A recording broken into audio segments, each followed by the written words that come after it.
ঈদ উপহার নিয়ে মামার বাড়ি যাওয়ার পথে প্রাণ গেল তিন ভাইয়ের। বরগুনার পাথরঘাটা উপজেলায় যাত্রীবাহী বাস ও মোটরসাইকেলের সংঘর্ষে তিন ভাই নিহত হয়েছেন। শনিবার ২৯ মার্চ সকাল ৭:৩০টার দিকে উপজেলার সোনার বাংলা নামক এলাকায় এই ঘটনা ঘটে। নিহতরা হলেন আপন সহোদর মোহাম্মদ শুভ, মোহাম্মদ শান্ত ও মোহাম্মদ নাদিম। তারা পিরোজপুর জেলার মঠবাড়িয়া উপজেলার টিকিকাটা গ্রামের মোহাম্মদ নাসির খানের ছেলে।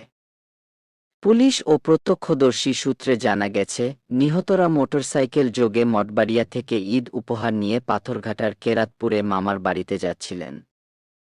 এ সময় পাথরঘাটা ঢাকা সড়কের সোনার বাংলা নামক এলাকায় পাথরঘাটা থেকে ঢাকাগামী রাজীব পরিবহনের একটি বাসের সঙ্গে তাদের মোটরসাইকেলের সংঘর্ষ হয়।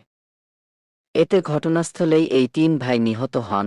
পাথরঘাটা থানার ভারপ্রাপ্ত কর্মকর্তা ওসি মোহাম্মদ মেহেদী হাসান জানান, বাস ও মোটরসাইকেল সংঘর্ষে তিন ভাই নিহত হয়েছেন।